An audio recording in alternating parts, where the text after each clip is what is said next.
तो छात्रों, आज की इस वीडियो में हम आपको कक्षा 10वीं जो आपका विषय गणित है उसके अभ्यास प्रश्न पत्र 2022-23 यानी कि जो आपका 2022-23 अभ्यास प्रश्न पत्र का सेट सी है उसका कंप्लीट रियल पेपर का कंप्लीट सॉल्यूशन बताने वाले हैं। तो छात्रों, वीडियो में अंत तक बने रहिएगा, वीडियो को लाइक कर दीजिएगा, जितने भी आपके फ्रेंड हैं उन्हें आप व्हाट्सअप, इंस्टाग्राम, टेलीग्राम जहाँ पर भी शेयर कर सको शेयर कर दीजिएगा और पहली बार आए हो तो सब्सक्राइब भी कर लीजिएगा। यहाँ पर आप देख सकते हो इस पेपर को सबसे पहले यहाँ पर अभ्यास प्रश्न पत्र 2022-23 कक्षा 10वीं विषय गणित पूर्णांक है 75, सेट है सी, समय मिले हैं आपको 3 घंटे। सबसे पहले यहाँ पर छात्रों आपके सही विकल्प प्रश्न है, सेम टू सेम यही आपको सही विकल्प मिलेंगे स्कूल के पेपर में भी। तो पहला प्रश्न है संख्याओं 5, 15, 20 के लिए एलसीएम और एचसीएफ का अनुपात होगा। तो यहाँ पर आपको आंसर टिक कर देना है, 12:1 होगा। सेकेंड क्वेश्चन उसके बाद है रेखीय बहुपद ax प्लस बी का शून्यक होगा, तो यहाँ पर -b/a होगा। थर्ड है रैखिक समीकरण योग में a1x plus b1y plus c1 बराबर 0 है, तो एक अद्वितीय हल होने की शर्त होगी। तो यहाँ पर आपका a1/a2 is not equal to यानी बराबर नहीं है, b1/b2 का उत्तर हो जाएगा, ऑप्शन नंबर ए आपको सही हो जाएगा।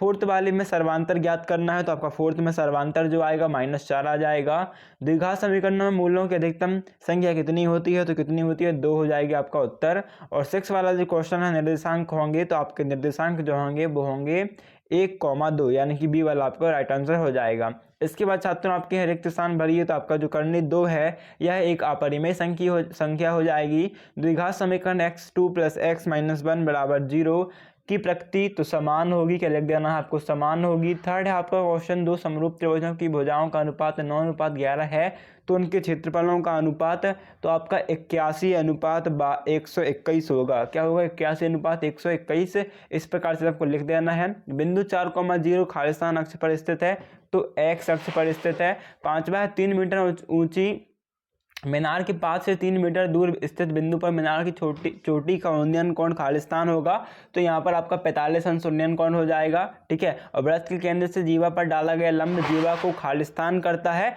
तो यहाँ पर आपका उत्तर क्या जाएगा समद्विभाजित करता है। क्या करता है छात्रों समद्वि, दाम में छोटी के लगाना, और भाजित समद्विभाजित करता है, आपको लिख देना है। ठीक है, इसके बाद आपकी मैच दी कॉलम सही जोड़ियां हैं, तो पहला जो सही जोड़ी आपकी मैच होगी वो किससे मैच हो जाएगी आपके ऑप्शन नंबर ई से, यानी कि आपका पहले का आंसर है ये a + n-1 × d, और दूसरे वाली सही जोड़ी जो है वो आ जाएगी 9/n/2 से।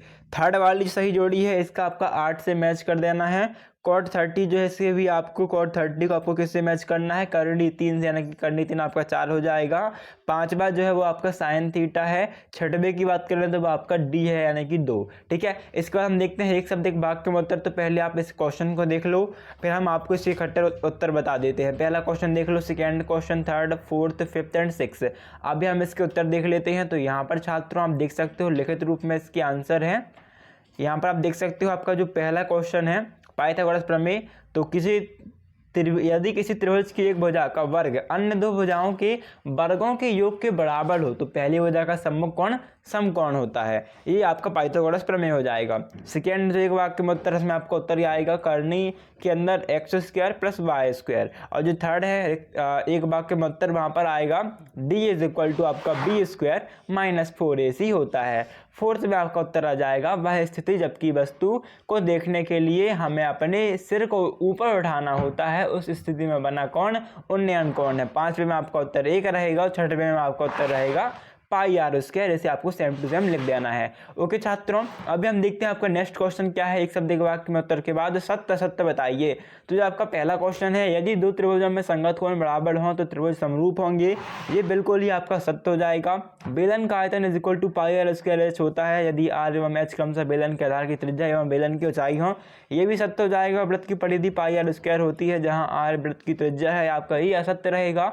शंकु का संपूर्ण पृष्ठ = πr² होता है जहां r गोले की त्रिज्या है, ये भी आपका असत्य रहेगा। ठीक है, फिफ्थ वाला जो है किसी घटना की प्रायिकता 1 से अधिक होती है, तो बिल्कुल गलत है, आपका 1 ही होती है। और किसी घटना की प्रायिकता ऋणात्मक नहीं हो सकती है, ये आपका बिल्कुल सत्य हो जाएगा। ठीक है, इसके बाद हम देखते हैं छात्रों नेक्स्ट क्वेश्चन को। तो सबसे पहले आप क्वेश्चन देख लो, फिर हम इसके इकट्ठे उत्तर देखेंगे। तो आप छठवां क्वेश्चन देख लो, यहाँ पर छठवें का अथवा देख लो, सातवां देख लो, आठवां देख लो। ठीक है, फिर हम रेगुलर क्वेश्चन के उत्तर देखने वाले हैं। तो आप पहले क्वेश्चन पेपर में क्वेश्चन देख लो, 9वां क्वेश्चन देख लो, 10वां क्वेश्चन देख लो, देन आपका 11th question, 12th question, 13th question आपका, 14th, 15th, 16th, okay, 17th यहाँ पर है, 18वां आपका, 19वां, इसके बाद देख सकते हो 20वां क्वेश्चन आपका, 21वां, 22वां और लास्ट आपका 23वें क्वेश्चन का आंसर भी हो चुका। ठीक, क्वेश्चन आपका हो चुका। अभी हम करते हैं उत्तरमाला स्टार्ट। तो यहाँ पर से आप देख पाओगे आपका जो पहला 6वां क्वेश्चन है, इसमें आपको उत्तर लिखना है। आपका प्रश्न क्या है, संख्या 3825 को अभाज्य गुणनखंडों के गुणनफल के रूप में व्यक्त कीजिए। तो आपको उत्तर लिखना है 3825 बराबर कितना होता है, 3 गुणित 3 गुणित 5 गुणित 5 गुणित 17, यानी कि इस प्रकार से जब तोड़ोगे आप, इसका एलसीएम निकालोगे तब इस प्रकार से आएगा। तो यहाँ पर 3 बार है तो 3 की घात 2, 5 2 बार है तो 5 की घात 2, 17 1 है तो 17 बस लिख देंगे आप। ठीक है, और ये आपका क्या आ जाएगा और सॉल्यूशन हो जाएगा। सेकेंड जो आपका 7वां क्वेश्चन है, इसके अथवा में आपका क्वेश्चन आया है, संख्याओं 6 और 20 का अभाज्य गुणनखंड विधि से एचसीएफ और एलसीएम ज्ञात कीजिए। तो आपको सॉल्व में लिखना है 6 और 20, है ना। तो 6 बराबर 2 गुणित 3 बराबर 6 और 20 का जब एलसीएम करोगे तो आपका क्या आएगा, 2 गुणित 2 गुणित 5, यानी कि 2 का स्क्वायर गुणित 5। तो आपका एचसीएफ क्या आएगा, 6 और 20 का 2, और आपका जो एलसीएम आएगा वो आएगा 2 गुणित 2 गुणित 3 गुणित 5, यानी कि 60 आपको एलसीएम आ जाएगा। इसके बाद आपका 8वां प्रश्न है, 8वें का अथवा प्रश्न है, द्विघात बहुपद 6x की घात 2 -3 -7x के शून्य ज्ञात कीजिए। तो यहाँ पर आपको सॉल्यूशन लिखना है 6x की घात 2 -3 -7x बराबर होता है 6x की घात 2 -7x -3। ठीक है, फिर बराबर करके आपको इस प्रकार से फिर लिखना है 6x की घात 2 -9x प्लस ये आपका टूटेगा, है ना, 7x जो है, तो 9x प्लस 2x -3 में टूटेगा। इस प्रकार से आपका जो मान आएगा छात्रों, आपका वो आएगा मान 0, है ना। और तब जब 0 को आप समीकरण में रखोगे तो आपका 3x प्लस 1 बराबर 0 बराबर x बराबर 1 माइनस 1/3 आएगा, और फिर दूसरा x आपका 3/2 आएगा। ठीक है, इस प्रकार से आपका ये पूरा का पूरा उत्तर है। ठीक है, अभी हम देखते हैं आपका 9वां क्वेश्चन का उत्तर, जो कि है बहुपद क्या है आपका, टी स्क्वायर -15 के शून्य ज्ञात कीजिए। तो आपको क्या करना है, शून्य ज्ञात करना है, बहुत इजी है आपको लिखना, जैसा कि हम जानते हैं टी स्क्वायर -15, तो टी स्क्वायर -15 आपको कोष्टक में कर दो, है ना, और स्क्वायर लगा दो, फिर टी प्लस करनी 15 और टी माइनस करनी 15, इसे आप 2 बार लोगे क्योंकि यहाँ पर स्क्वायर लगा हुआ है ना, यहाँ पर भी स्क्वायर लगा हुआ है, तो दोनों 2 बार हो जाएंगे। फिर टी स्क्वायर -15 का मान 0 है, माना कि मान क्या है, 0 है, तब टी प्लस करनी 15 बराबर 0 और टी माइनस करनी 15 बराबर 0। तो आपको क्या आ जाएगा, जब पक्षांतर होगा तो यहाँ पर माइनस का 15 और यहाँ पर जो माइनस का है वो आ जाएगा प्लस का 15। ठीक है, और फिर आपका 10वां प्रश्न देख सकते हो। आपका 10वां प्रश्न है, रोमिला एक स्टेशनरी की दुकान में गई और रेट 9 में 2 पेंसिल तथा 3 रबड़ खरीदी। उसकी सहेलियां सोनाली ने रेट 18 में उसी तरह की 4 पेंसिल और 6 रबड़ खरीदी। इस स्थिति को बीजगणितीय रूप में व्यक्त कीजिए। तो आपको रखना, माना कि पेंसिल का मूल्य x रुपये है, रबड़ का मूल्य y रुपये है। प्रश्नानुसार 2x प्लस 3y बराबर 9 है और 4x प्लस 6y बराबर 18 है। तो यहाँ पर आपको क्या आ जाएगा, मतलब आपको इक्वेशन बस लिखनी है, बीजगणितीय रूप में व्यक्त कीजिए। तो आपका ये बीजगणितीय रूप आ जाएगा दोनों का, जिन्होंने ये आपका रोमा का और ये सोनाली का, उसने मतलब जिस रेट से उन्होंने लिया था। ठीक है, अभी आपका नेक्स्ट क्वेश्चन है क्या, 11वां प्रश्न, निम्नलिखित स्थिति को गणितीय रूप में व्यक्त कीजिए। 2 क्रमांक धनात्मक पूर्णांकों का गुणनफल 30 है, हमें पूर्णांकों को ज्ञात करना है। तो माना कि पहला पूर्णांक x हमने मान लिया तथा दूसरा पूर्णांक हमने मान लिया x + 1 होगा। तो गुणनफल क्या हो जाएगा, x × x + 1, यानी प्रश्नानुसार हम क्या जानते हैं, x का गुणा करेंगे x + 1 तो हमें 306 मिलेगा। तो x² हो जाएगा और x आप मल्टीप्लाई 1 से करो तो आपका x ही आएगा, बराबर 306। पक्षांतर करोगे तो प्लस से माइनस में आ जाएगा और बराबर में आप 0 रख दोगे। तो इस प्रकार 2 क्रमांक धनात्मक पूर्णांक द्विघात समीकरण x² + x - 306 बराबर 0 संतुष्ट करते हैं। फिर आपका 12वां प्रश्न है, ऐसे प्रथम 10 धनात्मक पूर्णांकों का योग ज्ञात कीजिए जो 5 से विभाज्य हैं। तो आपको थोड़ा थ्योरी लिखनी है, हाँ, मतलब थोड़ा हिंदी में लिखना है। धनात्मक पूर्णांक संख्याएं जो 5 से विभाज्य हैं कौन कौन सी हैं, 5, 10, 15, 20, है ना। जो भी 5 की गिनती में आती दुनिया में आती हैं वो सब आपकी आ जाएंगी, है ना। तो यहाँ पर आपको आगे लिखना है, यह एक समांतर श्रेणी है जिसका प्रथम पद व सर्वांतर 5 है। तो a = आपका 5 है और d = 5 है। तो s आपका क्या करना है, S10। तो यहाँ पर आपको लिख देना है SN का सूत्र, है ना। SN का सूत्र लगाना है आपको n/2 2a + n - 1 × d, और यहाँ पर जब आप वैल्यू पुट करोगे, आप पूरा मान रखोगे तो आपका उत्तर आ जाएगा 275, जो कि आपका राइट आंसर है। फिर आपका 13वें का अथवा प्रश्न है, एक समबाहु त्रिभुज ABC की भुजा 2a है, इसके प्रत्येक शीर्षलंब की लंबाई ज्ञात कीजिए। तो आप लिखोगे क्या, माना ABC एक समबाहु त्रिभुज है जिसके प्रत्येक भुजा 2a है, A से BC पर डाला गया शीर्षलंब AD है। हम जानते हैं कि समबाहु त्रिभुज में शीर्षलंब समबाहु भुजा को समद्विभाजित करता है, इसलिए क्या आ जाएगा, BD = DC = A। तो आपका इस प्रकार से एक चित्र बनेगा, है ना, इस प्रकार से आपका ट्राइंगल बनेगा। फिर आपको लिखना है त्रिभुज AOB में पाइथागोरस प्रमेय, है ना। तो ये जो आपका समकोण त्रिभुज होगा ये वाला, इस पे के लिए AB स्क्वायर क्या लिखना है आपको, AB square = AD square plus BD square, किससे, पाइथागोरस प्रमेय से। यानी कि आपका ये जो AB स्क्वायर है ये आपका जो क्या है, AB स्क्वायर है, ये किसके बराबर है, AD के स्क्वायर के प्लस BD के स्क्वायर के, यानी कि ये आपका कर्ण है, ये आपका लंब है, ये आपका आधार है।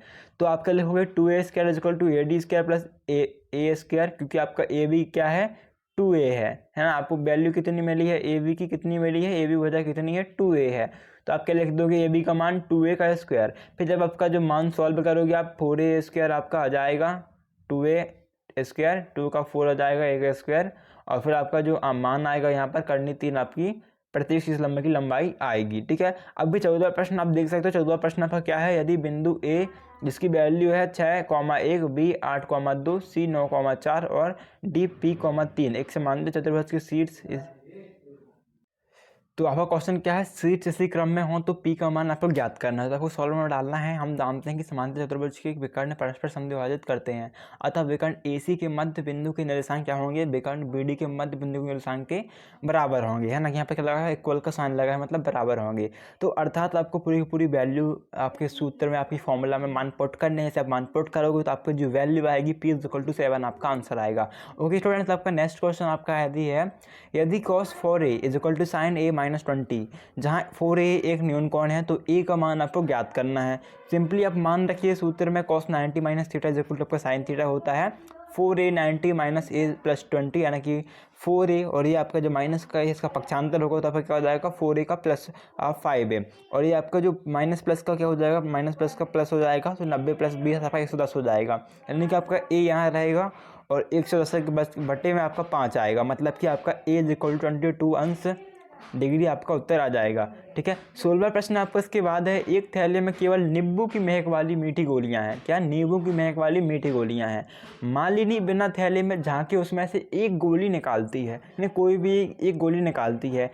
इसकी क्या प्रायिकता है कि भाई निकाली गई गोली संतरे की महक वाली है, नींबू की महक वाली है। तो देखो, थैले में संतरे की महक वाली मीठी गोलियां नहीं हैं, इसलिए संतरे की गोली निकालना एक असंभव घटना है। भाई जब आपके पास आपके बैग में केवल नींबू की महक वाली गोलियां हैं तो इसके क्या चांस है कि आप जब हाथ डालोगे तो आपको संतरे की महक वाली गोलियां मिलेंगी, है ना। तो ये बिल्कुल इम्पॉसिबल है। तो आपको यही लिखना है आपको कि थैले में संतरे की महक वाली मीठी गोलियां नहीं है, इसलिए संतरे की गोली निकलना एक असंभव घटना है। फिर आपको लिखना है इसके बाद P, यानी कि संतरे की महक वाली गोलियां = 0 आपको लिख देना है। फिर दूसरा आपका पॉइंट आएगा, थैले में केवल नींबू की महक वाली मीठी गोलियां हैं, इसलिए नींबू की गोलियां निकलना एक निश्चित घटना है ना। जब वही है तो वही निकलेगा आपका, तो आपका क्या आ जाएगा, P नींबू की घटक वाली, नींबू की महक वाली गोलियां कितनी हो जाएंगी आपकी, 1 हो जाएंगी। फिर आपका नेक्स्ट क्वेश्चन, इसके बाद छात्रों आपका जो नेक्स्ट क्वेश्चन है, हम बात कर रहे हैं क्वेश्चन नंबर 17 की, है ना। तो यहाँ पर जो क्वेश्चन नंबर 17 आप यहाँ पर क्वेश्चन देख सकते हो, इसका उत्तर हम देखने वाले हैं। तो आप देख सकते हो इसका आंसर जो आपको इस प्रकार से लिखना है, यहाँ पर आप चेक कर सकते हैं, ये आपका 70वें का क्वेश्चन का उत्तर है। Okay, so here's your question. ये क्वेश्चन आप देख सकते हो, आपका वही क्वेश्चन है। आपको यहाँ पर पूछा गया है, आप वह पेन खरीदेंगे, आप वह पेन नहीं खरीदेंगे। तो आपको क्या लिखना है, कुल पेन बराबर कितने, 144 है। कुल खराब पेन कितने हैं, 20 है। कुल अच्छे पेन तो कितने हो जाएंगे, 144 में से 20 माइनस कर दोगे तो अच्छे पेन आ जाएंगे 122 से। फिर आप वह पेन खरीदेंगे, तो कुल अच्छे पेन बटे कुल पेन 122 बटे 144, यानी ऐसे जब करोगे आप तो 61/72 आएगा जब इसे काटोगे आप, है ना। तो P आप भाई पेन नहीं खरीदेंगे, यानी कुल खराब पेन बटे कुल पेन, तो 20/144 बराबर 5/36, इस प्रकार से आपका उत्तर आएगा। इसे आप समझ के कर लीजिएगा अच्छे से। ओके, देन हम देखते हैं क्वेश्चन नंबर नेक्स्ट का उत्तर। तो क्वेश्चन नंबर नेक्स्ट जो है क्वेश्चन नंबर 18 है ना। क्वेश्चन आप यहाँ पर से देख सकते हो। 18वां क्वेश्चन क्या है, आंधी आने पर एक वृक्ष टूट जाता है, और इसका पूरा क्वेश्चन आप अच्छे से पढ़ लो यहाँ पर से। इसके उत्तर की बात करें तो यहाँ पर आप इसका उत्तर चेक कर सकते हो। क्वेश्चन नंबर 18 का उत्तर यहाँ पर आपके सामने, 1 मिनट, आपको सबसे पहले लिखना है, माना पेड़ की मूल ऊंचाई OP है, ठीक है, क्योंकि आपका जो डायग्राम है कुछ इस प्रकार से बनेगा। तो आपकी जो मूल ऊंचाई आएगी वो आएगी OP। ओके, माना यह बिंदु ए से टूटता है और इसका शिखर जमीन बी पर छूता है। अब समकोण त्रिभुज ए ओ बी में A O is upon O B बराबर tan 30 है, परंतु tan 30 बराबर 1/3 बराबर ए ओ बटा ओ बी बराबर 1/3 है। तो जैसे आप मान भरोगे पूरा तो आपको यहाँ पर अब पेड़ की ऊंचाई जो आपको कुछ इस प्रकार से प्राप्त होगी, है ना, 8/3 सेंटीमीटर। इस प्रकार से आपको इसे पूरा का पूरा सॉल्व करना है। नेक्स्ट क्वेश्चन है आपका 19वां। 5 सेंटीमीटर त्रिज्या वाले एक वृत्त किसी बिंदु P पर स्पर्श पी क्यू केंद्र O से जाने वाली एक रेखा से बिंदु Q पर इस प्रकार की मिलती है कि O Q is equal to 12 centimetre, तो पी क्यू की लंबाई याद करो। तो आपको कुछ इस प्रकार से डायग्राम ड्रॉ करना है। ओके, फिर लिखना है हम जानते हैं वृत्त पर स्पर्श रेखा द्वारा बनाया गया कोण हमेशा 90 अंश होता है। सो ओ क्यू 5 सेंटीमीटर हमें मिला है और ओ पी 12 सेंटीमीटर दिया है ना। तो आपका क्या हो जाएगा, त्रिभुज ओ यू क्यू में पाइथागोरस प्रमेय से आप जब मान पट करोगे तो पी क्यू की वैल्यू आएगी कर्ण 119 सेंटीमीटर, जो कि आपका आंसर है। फिर आपका 20वां क्वेश्चन है, एक वृत्ताकार खेत पर ₹24 प्रति मीटर की दर से बाड़ लगाने का व्यय 5280 है। इस खेत को 0.50 प्रति वर्ग मीटर की दर से जुताई कराई जाती है। खेत की जुताई करने का व्यय यानी कितना खर्च आएगा ये आपको बताना है। तो बाड़ की लंबाई मीटर में कितनी है, पूरा व्यय बटे दर यानी कि 5280/24 बराबर आपको 220 उत्तर आएगा। फिर अतः खेत की परिधि आपको कितनी लिखनी है, 220 मीटर। इसलिए यदि खेत की त्रिज्या r मीटर है तो आपका 2πr कितना होगा, 220। या फिर आप इसे लिख सकते हो 2×22/7 गुणित r यानी 220, ठीक है। और फिर आपका r की जो वैल्यू आएगी वो इस प्रकार से आएगी 35, अर्थात आपका जो रेडियस है त्रिज्या है वो 35 मीटर है। फिर आप खेत का क्षेत्रफल निकालोगे πr², तो आपका जो मान आएगा वो आएगा इस प्रकार से। अब आप जब इसका जुताई का व्यय निकालोगे तो आपका खेती को ज़्यादा करने का कुल व्यय जो आएगा वो आएगा रेट 1925। ओके, देन आपका नेक्स्ट क्वेश्चन 21 है। अथवा क्वेश्चन है, 2 अंकों की संख्या के अंकों का योग 9 है। इस संख्या का 9 गुना संख्या के अंकों को पलटने से बनी संख्या का 2 गुना है, वह संख्या ज्ञात कीजिए। जब इसे आप सॉल्व करोगे तो आप मानोगे कि माना की संख्या में इकाई का अंक x है और दहाई का अंक y है, अतः संख्या इज इक्वल टू क्या आएगा, 10y + x। तो अंकों के पलटने पर प्राप्त संख्या, मान लो आप 10y को पलटोगे प्लस x, तो आपका जो x है वो 10 के साथ आ जाएगा और y जो है वो अलग हो जाएगा। तो प्रश्नानुसार x + y is equal to 9 है ना। तो आपको x की वैल्यू क्या मिली है, 10, और y के साथ आपने रिप्लेस कर दिया है तो 9×10/y + x बराबर आपको जो वैल्यू आएगी 0 आएगी। फिर दोनों पक्षों में जब 11 से भाग करोगे तो आपका जो डेफिनेटली आपका जो आखिरी में जो मान आएगा वो आएगा y is equal to 1। And आपका जो टोटल संख्या प्राप्त होगी 10y + x बराबर 10×1 + 8, यानी कि 10×1 10 हो गया + 8 18, है ना। तो इस प्रकार से आपको क्वेश्चन नंबर 21वें का उत्तर लिख देना है। इसके बाद छात्रों आपने देखो 21वां तो अच्छे से देख लिया होगा। नेक्स्ट क्वेश्चन आपका 22वां की बात करें तो 22वां क्वेश्चन आपका है, एक कलमदान घनाभ के आकार की एक लकड़ी से बना है जिसमें कलम रखने के लिए 4 शंक्वाकार गड्ढे बनाए होते हैं। घनाभ का जो विमाएँ है वो है 15×10×3.5 सेंटीमीटर। प्रत्येक गड्ढे की त्रिज्या जो 0.5 सेंटीमीटर है और गहराई है 1.4 सेंटीमीटर। पूरे कलमदान में लकड़ी का आयतन ज्ञात करना है। तो आप इस प्रकार से डायग्राम सबसे पहले ड्रॉ करना। आपका डायग्राम कुछ इस प्रकार से आएगा, शंकु के आकार का, जिसकी रेडियस कितनी है 0.5 सेंटीमीटर एंड इसकी जो लेंथ की बात करें वो है 1.4 centimetre according to the question. Okay, तो दिया है गड्ढे की गहराई कितनी है, हाइट कितनी है 1.4 सेंटीमीटर, त्रिज्या रेडियस कितनी है 0.5 सेंटीमीटर। तो कलमदान लकड़ी का आयतन क्या होगा आपको फाइंड करना है।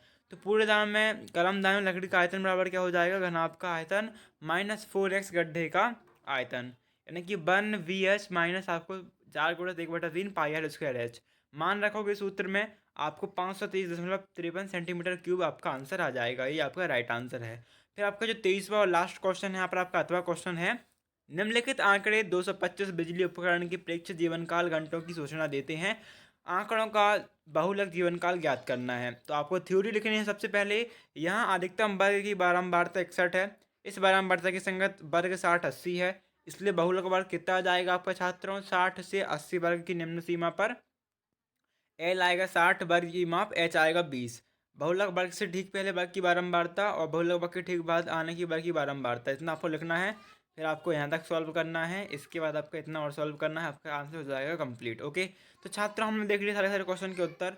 आई होप आपको वीडियो अच्छी लगी होगी। वीडियो को लाइक करना मत भूलना, चैनल को सब्सक्राइब करना मत भूलना। जितने आपको फ्रेंड होना वीडियो शेयर कर दो। मिलते हैं नेक्स्ट वीडियो पर, जब तक के लिए धन्यवाद।